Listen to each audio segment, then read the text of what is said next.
Alright, ladies and gentlemen, welcome back to another video on the channel. In today's video, we are talking about the top bait for fishing shallow in the summertime. Let's get to it. Alright, so if you haven't seen my last video and my past couple of videos, they've all been about fishing different places in the summertime. So like, I've done one on deep water, top tip tips and tricks for that, and lures for that. And then a few days ago, I did my top tricks for shallow water fishing, and in that video I gave you a bunch of tricks, or not really a bunch of tricks, but some good key tips and tricks you need to take into consideration when fishing shallow in the summertime. But in today's video we are going to be talking about the top baits that I like to use for those tips.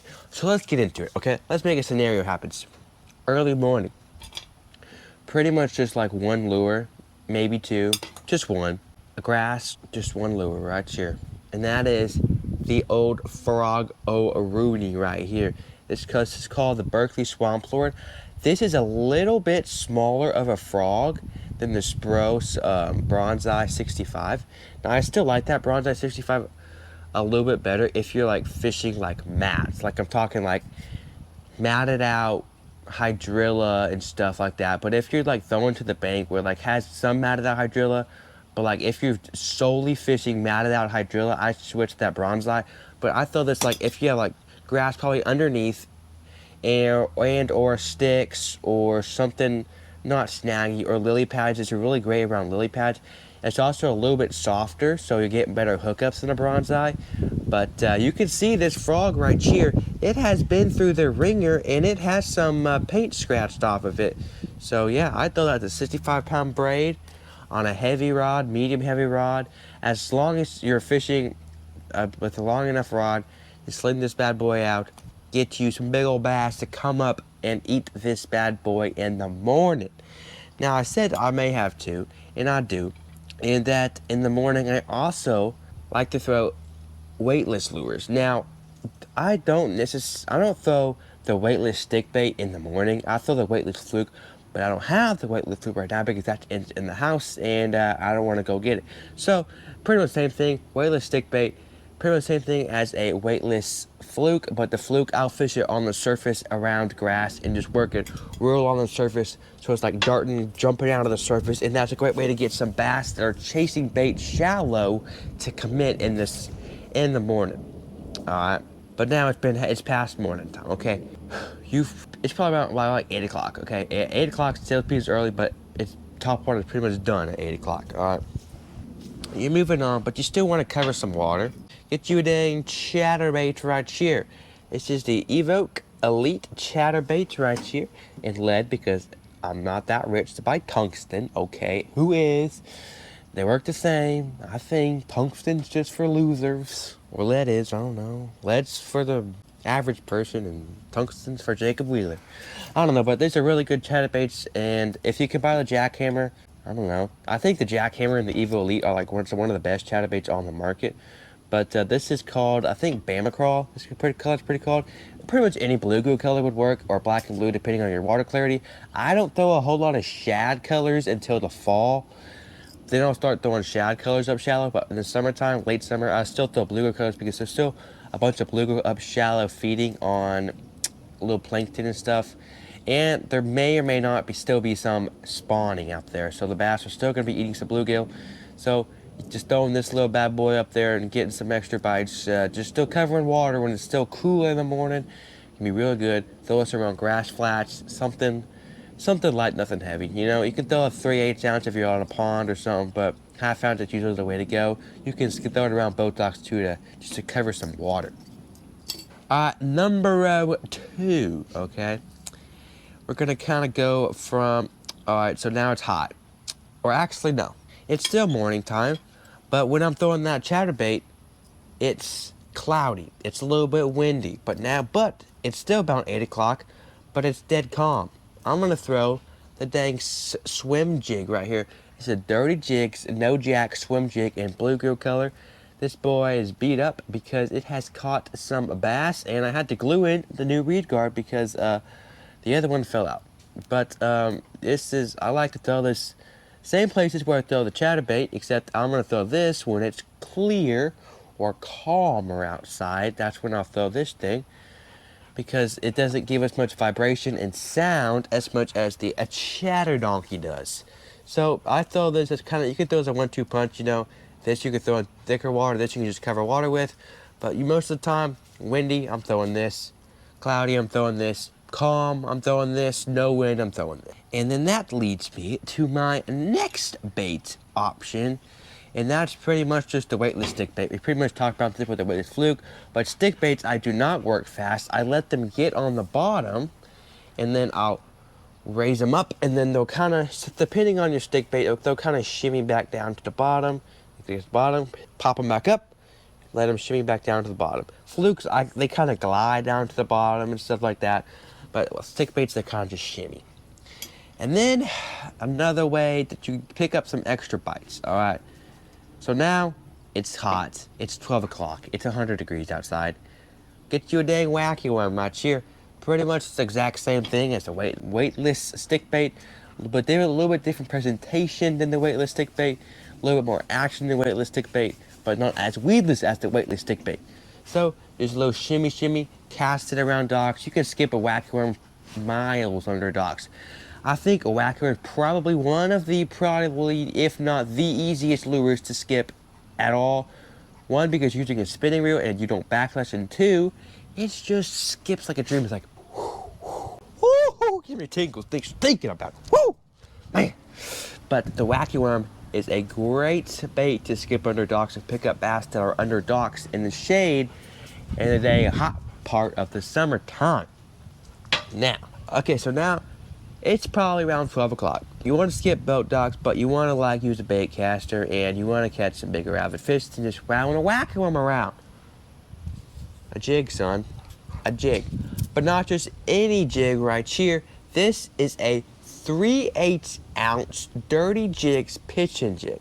Now most of the time I am using a 1/2 ounce pitching jig, but since the bass have seen a 1/2 ounce pitching jig all year round, I'm usually use this 3/8 ounce jig because it's a little bit smaller and I think it can pick up a little bit more bites. But usually I have a pack of slim on the back. And I still do most of the time. But I have found out that they may want a little bit more action. So right now I have a little rage crawl on the back. Now depending on if it's windy, if it's not. If it's not windy, I'm still throwing a pack of slim. I'm throwing a pack of slim. I'll throw a pack of slim even if it is windy. But I'm just kind of experimenting with this rage crawl. But I find a little bit windier conditions, maybe a little bit cloudier conditions, a little bit more kickiness back there with those rage crawls, pick up some more bites, I think. And also with the 3/8 ounce, you can pick up some more bites. But this is a new jig right out the package, so I'm going to trim up the skirt a little bit. But a little bit smaller profile, a little bit smaller head than a 1/2 ounce, a little bit easier to skip, maybe, I don't know. But it's just a great way to skip boat docks. It's a great way to catch some bass. Because finding that shade, finding that double shade, I don't think I talked about it in the video, but I'll talk about it right now. If you find double shade, and what do I mean by that? So, say you have like a shade from a tree, or like, say you have a dock right here, and then you have some lily pads on the other side of the dock right here. That dock has shade, but those lily pads also provide shade. So where that dock casts a shadow on the lily pads, and when the lily pads cast a shadow on when the water column, that little section underneath those lily pads that are underneath the shade of the dock can most likely holds the biggest bass on that dock. Could be a 5-pounder, could be a 2-pounder, but it could be a 10-pounder. I'm just saying, a jig can catch them, skip it in there, pitch it in there, do whatever you want to do, but it can pick up some dang bites. Now we're gonna throw some curveballs in there, okay? We've been throwing fastballs, we've been doing sliders, we've been throwing change-ups, but now we're gonna throw a curveball. And I just threw it in a second. I just threw the curveball. Yeah. Oh, dang, dude. Can't drop that. That's an expensive rod. About lost $300. Gosh, man. This is the curveball that I've been talking about. It's called a dice bait. This is a little bit bigger dice bait than I usually throw. I usually throw those really small dice baits. I'll put those, I don't know what their names are, okay? I don't memorize these names. They're like Hickapachan and G-Crack. I know I have this is GCAC right here, but like Hatoitu, a bunch of names I cannot remember. But I like to throw a dice bait because it's still new. The bass haven't seen it, and it can catch some bass even when the wacky worm can't. This maybe can. Now you could pretty much throw this as you would a wacky rig, but I like to throw it as either like a Nico. I shove a little Nico in the bottom of it, or I put it on a drop shot, and those are two good ways to catch them on the dice bait. But another way that I find that works, I think best, things like not works the best, but like I think people have it figured out, is throwing it on a free rig. If you don't know what a free rig is, basically you take a drop shot weight, you put it on your line. Instead of a Texas rig unpegged, you have a drop shot weight, and you have it on your line so it can slide up and down, and you have a little hook on it. So whenever your line hits the water, the weight falls, and then your bait just kind of falls real naturally, real slowly, and then whenever you just pick up slack, bait goes to your weight, picks back up, the weight's on the bait, and then the weight falls back down real fast, the bait slowly falls back down. That's what a free rig is. If you don't know what it is, look it up. I'm probably going to make a video on it in the fall because that's when it's really good. But, so that's what I thought. But, like, I usually throw it on a drop shot, but I found a lot of people don't throw the free rig, so that may become a trend. So just keep your eyes out for that. And then this is the real curveball, okay? A lot of people don't throw this. A shaky head up shallow. Yeah. I caught a 6-pounder on a shaky head up shallow. Roll the clip. Thinking 6-pounder on the shaky head? Dang, that is wild, bro. That's wild. That is wild, dude. On the shaky head. I know what I'm doing. Yeah, I caught a 6-pounder skipping this bad boy under a dock. This is the 8-inch worm, so it's a little, actually no, it's not 8 inches, it's 6.5 inches long. So it's pretty long. I don't know how long this is. I think it's 8 or 6, I don't know. It's a Netbait T-Mac, or no, it's not. I don't know what this worm is called.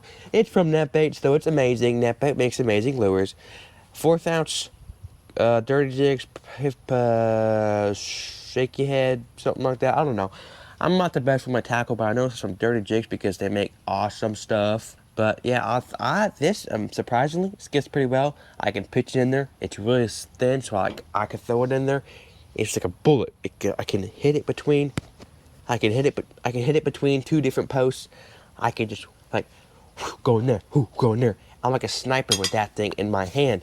But that's something that bass haven't seen up shallow. Bass up shallow in the summertime get pressured a lot. So if you know how to catch them, you can catch them a lot of fish. But if you don't know how to catch them, or you're sticking your traditional ways, like a 1/2-ounce jig, skipping docks, you may not catch them as well as you can if you're throwing something a little different than the rest of everybody else.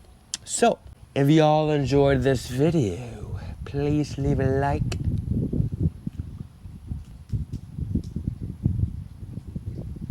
I think it's a squirrel eating nuts in that tree of it. I don't know. But if y'all enjoyed this video, leave a like down below and subscribe, and make sure you turn on the notification bell so you don't miss any more banger content I have for y'all coming. And hope y'all have a good rest of your day, evening, or night. Catch a big one. Peace.